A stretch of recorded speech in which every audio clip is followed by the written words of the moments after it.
everyone, it's Sean from What Up, and welcome back to another video. Now, we have had a ton of Wheel of Time news the last couple of weeks. We had the trailer. I had that Lews Therin casting leak that I gave to all you folks. There was all kinds of really exciting stuff that maybe, just maybe, push some other news to the back burner on this channel. So we're going to cover that tonight. All the stuff that I haven't covered in the last week or two in the channel, we're going to cover in this video. So, if you're new to the channel and you don't know what I do here, I cover Wheel of Time news. So anything and everything to do with the Sony and Amazon production, I cover it here in the channel. That's news, set pictures, leaks, videos, castings, you name it, and I occasionally get the odd exclusive, just like that Lews Therin casting that I released earlier this week, once in a while. Alright, all that being said, if you haven't already subscribed, please hit the subscribe button. We're very close to 10,000 subscribers and my 10,000 subscriber contest. And stay tuned at the end of the video for a little blurb on my Patreon. Yes, I have a Patreon, and I do appreciate each and every one of your support. Alright, all that being said, spoiler warning, in this video we're going to talk about certain things to do with Robert Jordan's The Wheel of Time. Now, all of these have to do with the adaptation, so if you haven't read at least the first book, that's The Eye of the World, be forewarned, I may ruin minor plot points and minor character arcs from that novel. Alright, that being said, let's get on to the video.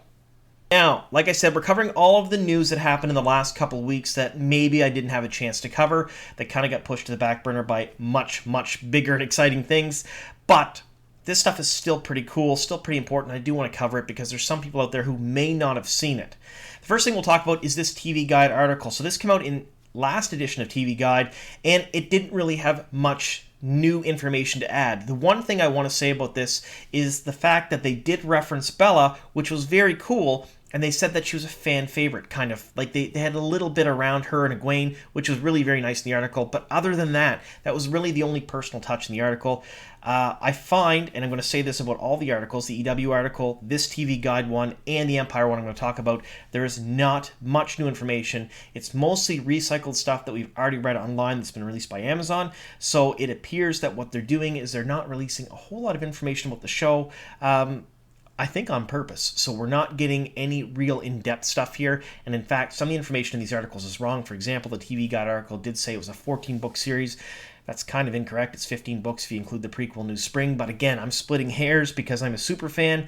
However, a lot of you out there are also splitting hairs with these articles too, so there's that. But let's take a look at this photo a little closer. This was before the trailer. Now, don't get me wrong, the trailer was amazing, but when this came out, I was really very excited about it, and when I seen the shot in the trailer of them running along the river, I went, I've seen that before, and that was from this. So I think what happened here is they took certain elements and certain shots from promotional material that they knew was going to be released over the next little bit, and they kind of integrated it into these articles. But there is some new stuff here too. So this was a new photo. We haven't seen this before, but it was, I believe, part of that same shot in the trailer. Now, you get a real good look at Moiraine, her costume here, and it's really very neat, all the way down to the boots for those of you who are fans of the Dusty Wheel, and you know what I mean when I say the boots. If you want to talk about them for 12 hours, you go right ahead. I can talk a lot, but maybe not 12 hours about boots.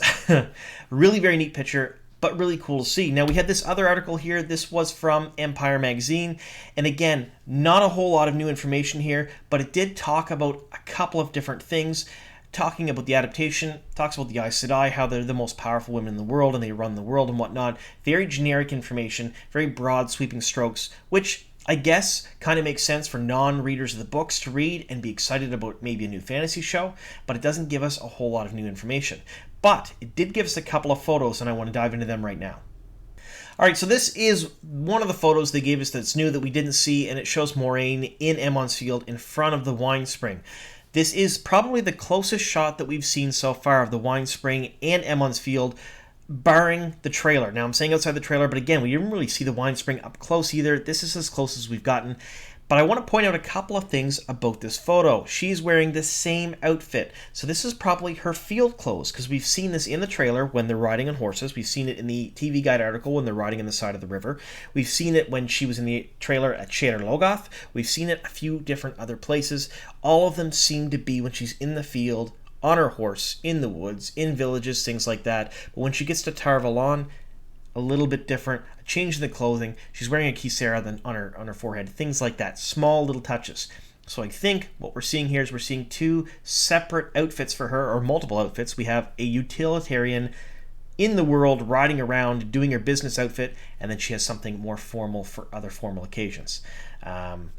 Also, in this photo, we're seeing some things hanging from contraptions in the background, little wood bamboo-like contraptions. I wouldn't say bamboo, it's not bamboo, it's wood. But those are lanterns. So the same lanterns we've seen in a lot of the promotional material for Emond's Field. So this is around Beltane. So lanterns seem to be a big part of this. They're putting them out, they're lighting them. It's a big festival, it's really very cool. But I want to point out some of the stuff in the background. Now, people have mentioned the costumes of the Emond's Fielders. The people in the background, they're all wearing similar types of costumes. So it's not like they took Yosha Stradowski's costume, or Marcus Rutherford's, or Zoe Robbins, or Madeline Madden's, any of the Emond's Fielders, and they made them really nice, and then all the background extras are kind of wearing cloth sacks, or something that going to blend in the background. They didn't do that. If you look at these costumes, they all seem to be made with the same care, and they're all similar in scope to the Emond's Fielders costumes. So that's really very neat. And again, I will point this out because someone's going to say it. Look at the chicken in the just behind Maureen there. Chickens all over the place. I mean, that's going to be a big thing when the show comes out. Every time it's just, you know what? I'll do a chicken counter on one of my videos when the show actually comes out, because if you haven't got the chicken jokes yet, you haven't read far enough in the books. So we'll get to that. All right, so here we have a couple more photos from the Empire article. The top one appears to be a photo actually from the set, at least in the fact that it's not doctored, it's not polished, it's not set up in any way. This looks to be from the attack on Winter Night. It shows Daniel Henney as Lan and Rosamund Pike as Moraine. And again, this is that same attack we've seen in the trailer and in some of the promotional material, like Lan and Maureen's teasers, and in some of the photos we have, because we have the smoke, we have the lanterns in the background, we have the wine spring in. It looks like they're really very cool. And then below that, now this is where you folks can correct me if I'm wrong, but I believe this photo down here of the cast and crew was taken the same day that Yosha Stradowski's photo was taken on the mountain for the 30th anniversary of the Eye of the World. That's what I think is happening here. I'm not 100% sure. Correct me if I'm wrong. It's been a bit. It's been some time, a little over a year ago now. So correct me if I'm wrong, but I think that this appears to be taken the same time frame as that. Now, I want to talk about some social media for a second. So if you don't follow the cast on social media, go do it. Go follow them all. If you're having trouble finding out who they are, just follow me on Instagram first, and then looking to see how I'm following, and follow everybody I'm following. Most of them are cast. Not all of them, but a lot of them are cast. They're posting all kinds of stuff now. So essentially, the floodgates have opened. So for a while there, none of the cast was posting anything. Or if they posted something, it was very innocuous, was not Wheel of Time related, and it was intermittent, not much in between it. However, now you have Yosha Stradowski, who plays Randall Thor there, with Madeline Madden, who plays Egwene. You have them posting all kinds of stuff all the time. You have Jennifer Chiana Garcia and Priyanka Bose, that is Liana and Alana. They're posting together. They seem to be friends. They're doing a lot of stuff together. You have Kay Alexander, who's playing Min, is posting with Gary Beadle, who is rumored to play a White Cloak in the adaptation. You have all of these people posting stuff all the time. Now, none of it is really show-related, although some of it is. Some of it's fan service, and they're kind of like poking the fans with some stuff on Twitter. And here, they're kind of staying in character a little bit once in a while. But most of it's just good, fun pictures, and you get to see the cast interacting. And occasionally, just occasionally, you get stuff like this. So this is Jennifer Chiana Garcia. She's playing Liana in the adaptation. And this was essentially a lot of the cast together, and it's a quick video on her story. So it was a pan through. Notice the girl in the back right there. This lady right here. That's Sierra Coveney, I believe I'm saying that right, who's playing Elaine Turcan. Now, I did break that story quite a few weeks ago now, so if you want to watch that video, I did talk about her playing Elaine in that video. For more information on that, go check out that video. It tells you, why I think that, what's going on with it, but I was the first person basically to break that story. But she's starting to show up in a lot of the cast's social media. Now, most of these things for pictures, there was another picture with Priyanka Bose a couple of days ago, a couple more pictures with other people. They're taken down almost immediately, and they're putting up with her because she has not been officially announced yet, nor has Amazon even admitted that she has anything to do with the production. However, anytime something goes up with her in the cast, like she was at a barbecue, this viewing party they had here, all of that gets taken down usually pretty quickly. So if that is an indication that it's something that maybe they haven't just announced yet, I'm not sure what is. Now, we're going to talk about this. This is an image from Dragon Mount, so full credit for this image goes to them. And this is confirmed. It came out in Variety. The Wheel of Time's talked about it. A bunch of the crew have talked about it too, and production and cast and stuff like that. So what we're getting, November 19th on release day, we're getting the first 3 episodes. This Leave Taking, Shadows Waiting, in a Place of Safety. Very excited for that. My family's not going to see me that weekend because be watching these and making videos. After that, it's a weekly release all the way up to episode 8, which happens on Christmas Eve. So that means, yes, you're going to see me dressed as Santa on Christmas Day making videos for you folks, because that's just what I do. Merry Christmas to you. So very cool. They're doing the best of both worlds. So a lot of people like to binge things. I am not one of those people. If a show comes out like this, I want it to be weekly. I want it to be once every week. It kind of extends it. The hype stays longer. People talk about it longer. I find for some certain shows, they get more views that way. Some people, however, like to binge. You have 3 episodes first night for the bingers. And again, I'm going to be locked in a room watching them and rewatching them and taking notes for quite some time and then making videos. So there's that.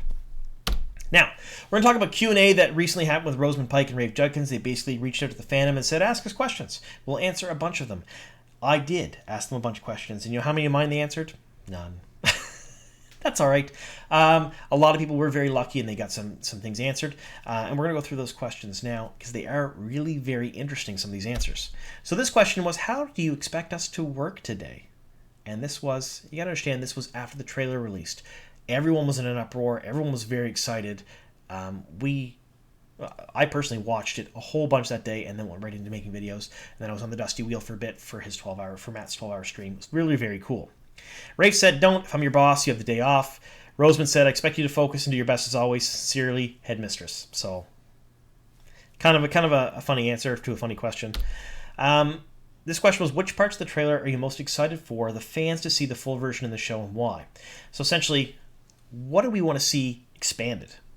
Rafe said, I'm really thrilled for fans to see more of Winter Night, which I am too. I mean, let's face it, we've seen little tidbits of the fight here and there. In all its glory, all at once, I think it's going to be absolutely amazing.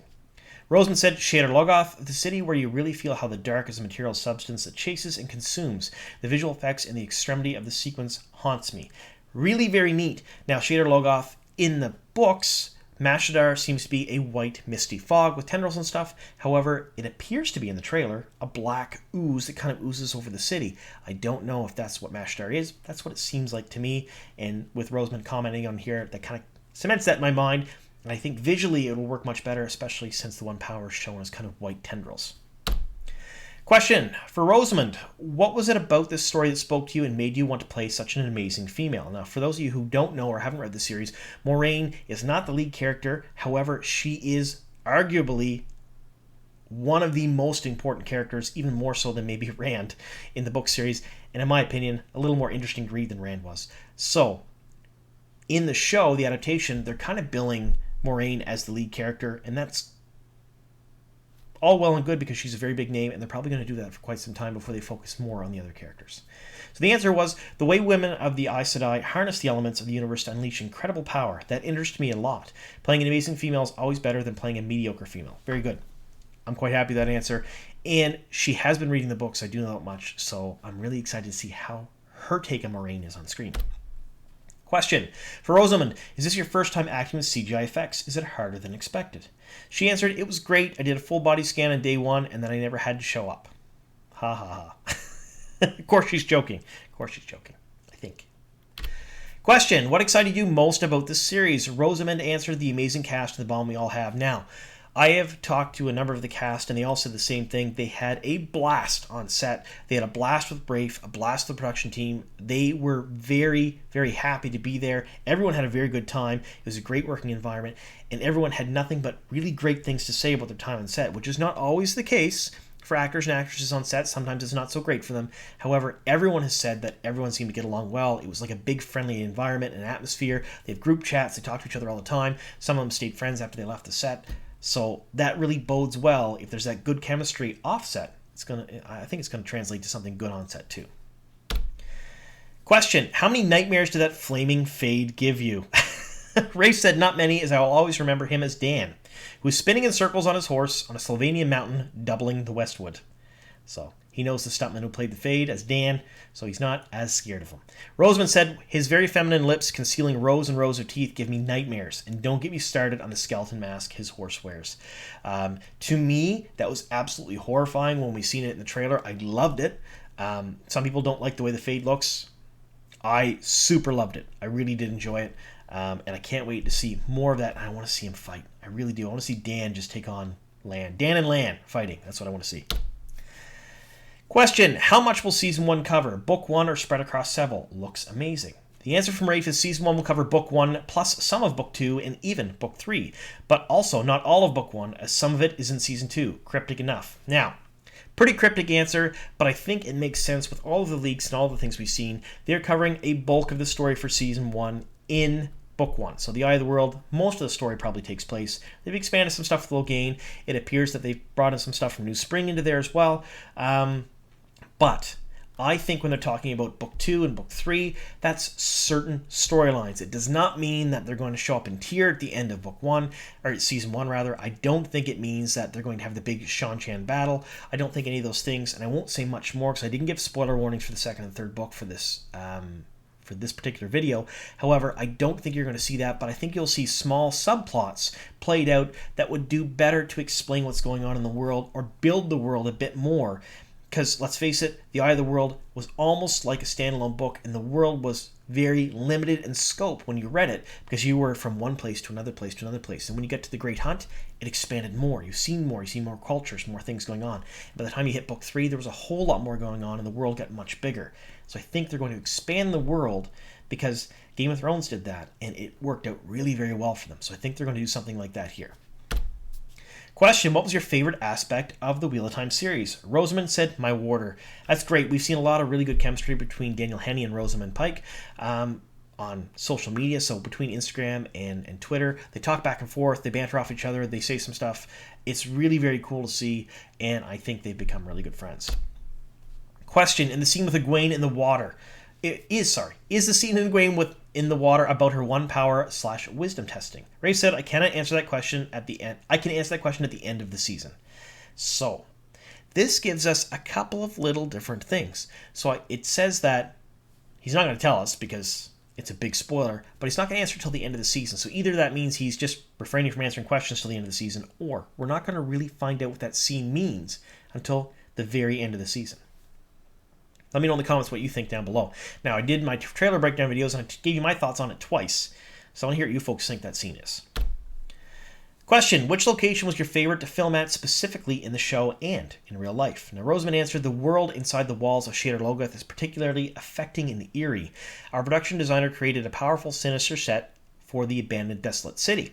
But for me as an actor, the city of Tar Valon was so rich, it was built from the ground up with the most intricate detail. It is stunning. Now, Tar Valon was built in the back lot of Jordan Studios in Prague. Very cool. We've seen leaked pictures of that the last few months or so. Really very neat, really very intricate set, and they built it from the ground up. It was really, really cool. Question, how excited are you to see your audience responding after such a long wait? Ray said this is a complicated thing because as a fan of many epic book series, seeing them brought to light is simultaneously thrilling and a little bit sad as it changes forever a world that you saw in your own head while reading.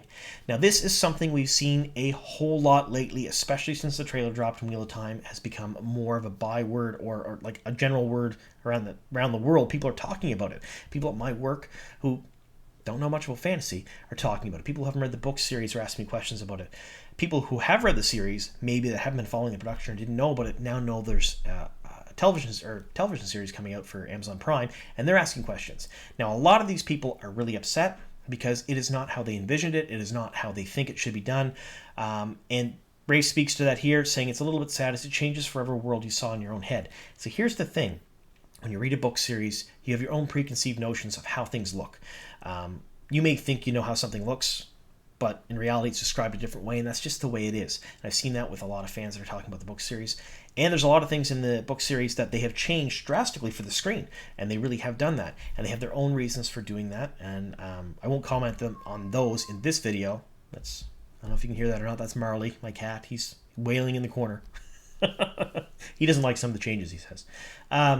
But there are changes, and some people want it to be exactly the same. Some people are okay with the changes. Me personally, my personal thoughts, and I've gotten in a couple of, not arguments, but conversations with people who are, why are you so positive? Why do you like all these changes? What's going on with you? You're not a true fan. I look at it this way. This is another turning of the wheel.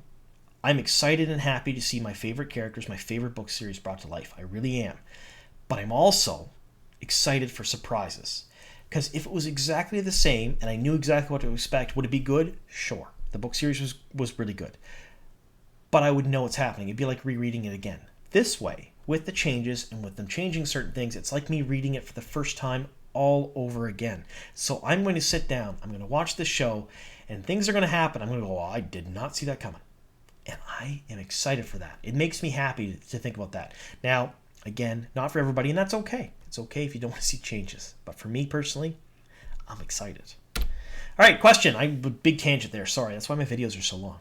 How excited are you to see your audience responding to such a long wait? Same question. This one's Rosamund's answer. I love how warm and welcoming the Wheel of Time fan base has been. I hope we offer escape, excitement, mystery, and something to keep people inspired through the end of the year. And I will echo that sentiment. The Wheel of Time fan base has been the most welcoming, the most tolerant, the best fandom I've ever been a part of my whole life. And I'm really, really happy to call a lot of them my friends. All right, question. Can you bring the release date back a bit to like tomorrow or something? Rosamund said, ask Rafe, and Rafe said, ask Amazon, and Amazon didn't say anything.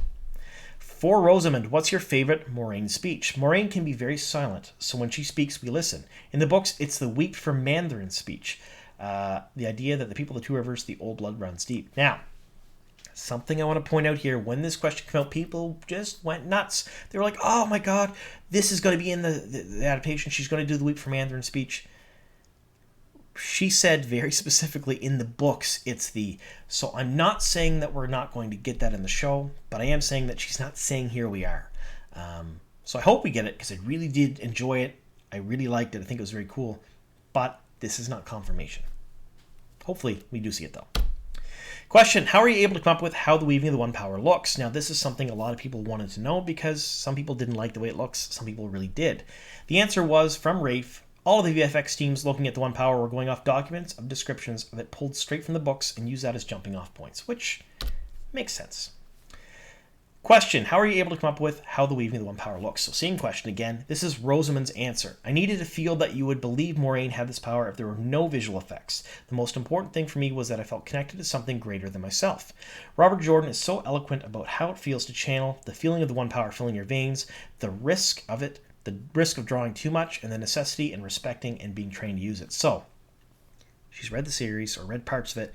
She understands the dangers, and she understands a bit about One Power, so she used that in her acting. Now, you have to understand, in that trailer, you see her spinning around and throwing the One Power and stuff like that.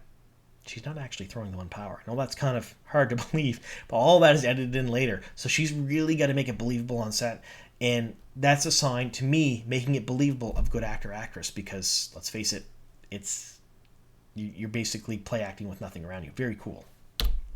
Question. How have you kept this trailer under wraps so long? Oh my God, it is perfect. Rosamund answered, thank you. The only thing we wanted was that it made people feel, which it certainly did. Question. What is the show going to be rated? Will people be able to watch it with their teenagers? Rafe answered, people should certainly be able to watch it with their teenagers. Now, the rating was kind of released on the Amazon app, and it was 14. So, TV 14. What does that mean? I'm not entirely sure, but I think it means we'll probably get some frightening scenes, probably get some nudity, but it may not be quite the level of Game of Thrones, may not be quite the level of The Witcher. I'm not entirely sure, but I think we're definitely going to get at least some of that stuff. Question for Rosamund. How did you feel seeing Moraine's powers visually for the first time? Her answer was, I felt like a badass. I said to Rafe when I first saw it, I need this video of me shooting fireballs to show my sons again and again. Really very cool. Now again, her shooting fireballs, we didn't see that in the trailer. She was throwing lightning around and doing other things like that, but we did not see her tossing fireballs around. So, there's more footage out there. Maybe for the second trailer. We'll get to that in a second. My question is this. What do you think Moraine's favorite food is? 2, does she prefer coffee or tea? Rosamund said, I don't think Moraine cares too much about food. Rafe thinks she likes buffalo wings. She eats to live, but don't worry, she will only ever see her drink tea. Rafe said buffalo wings. Coffee in the books is calf. That's the Sean Chan drink. I don't think she'd be drinking that. Question. Which part of the Madril is practical effects? Rafe said the Madril, and I'm pronouncing that wrong. I know I am. I'm sorry. It all is like almost all elements of the show is as much practical as we could manage, enhanced by VFX. I always think that gives us more disturbing and real feeling quality than full VFX creatures. I agree. I like practical effects. I really do. I'm a child of the 80s. That's what I grew up on. Alien, Predator, all of those movies, very practical effects. I like the fact that they use a lot for the show. It makes it more realistic in my opinion. For Rosamund, how different is acting in a high fantasy TV show from your previous work? Rosamund answered, the biggest, most important challenge with fantasy is making the stakes your own, making the concepts and ideas that are so outside your own experience feel real and immediate. That's a mouthful. Good answer, though. All right, so question, can we get some information on the composer or the score for the show? So excited for this. Thank you both so much for bringing this to life. Rafe said, if Amazon lets this answer go through, this is me proudly announcing that we have the most incredible composer working on the show by the name of Lorne Balfe. You've got a tiny hit of his music with the reveal of the logo, and what he's doing is really special. Now, cool. There's been a lot of people talking about the composer for a very long time, since the very first composer stepped down from the show, and they haven't really released the information. Nobody really knew why. I couldn't give you an answer why they haven't until now, but very cool. They're finally saying it's Lorne Balfe. He does really good work.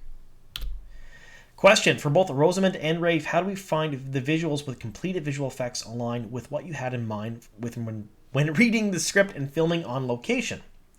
Rafe said, making a TV show at its best is about collaboration, about seeing how your initial vision for something is lifted and changed and made better by the people around you. So my favorite visuals in the show are ones that are far better than I ever imagined writing the scripts, which is great. They write the scripts, they imagine certain things. I imagine, too many imagines there. I would believe that a lot of the time they see things on the screen and they would go, yep, that's what I wanted, or no, I don't like that. But when he's blown away and it makes him really excited, and remember, Rafe is also a writer, he has writing credits on the series. If he's excited about it and he wrote it, and it's beyond his expectations, that makes me really happy for the VFX teams. They've done a really good job. For both Rosamund and Rafe, how do the final visuals with completed visual... This is the same thing. So Rosamund answered, it's so important to have a living, vivid world inside your imagination when you're shooting sequences that will be completed with CGI. The production will always make sure that we have plenty of visual references for how things would look as we went along. We've never worked on a set on which at least part of the world is not built. We've always had elements of texture and atmosphere of the finished world to work with. Now that's amazing. We've seen a lot of the half-completed sets, the completed sets, the burned-down sets, the other sets. Tar-Valon, for example, Shader Logoth was a set they built. We've seen all of that stuff. The actors were then put into that. They're not standing in front of a green screen the whole time, like some of the Marvel actors are for the Marvel movies. A lot of that is just pure green screen, which would be incredibly difficult, in my opinion, for an actor. Again, I'm not an actor, so I don't know, but I think that would be very hard. But this, they had some stuff to work with, which was cool. This is the final question, folks. Will there be a second trailer? And Rafe answered yes, and longer. What's the thing you'd like to see most in it? So, we are going to get a second trailer. My guess, and this is just pure speculation and guess, not based on any information whatsoever, is that we'll probably see it sometime in October. That's my guess, because they're going to want to let this percolate just for a bit, maybe 30 days or so before we get another one. That way there's another 30 days before the release of the show. Ish. Somewhere in that time frame. I think we're going to get it the first couple weeks of October. That's my guess. And I'm really very excited for it because I think we're going to see some things we haven't seen in the first trailer, like White Cloaks. Maybe we'll see Lews Therin. Maybe we'll see... I really hope we see one of the Forsaken, because they've kept them under wraps so well. We haven't seen Ishii yet. We haven't seen anyone. Agenor or Baphomet, if they're in the show, I'm not sure. We haven't seen anyone at all, other than a couple of Trollocs and the Fade. So I'm hoping we get to see some of the bigger bads. Even some White Cloaks in action would be really cool. I'd love to see all that stuff for the second trailer. So let me know in the comments down below what you folks think.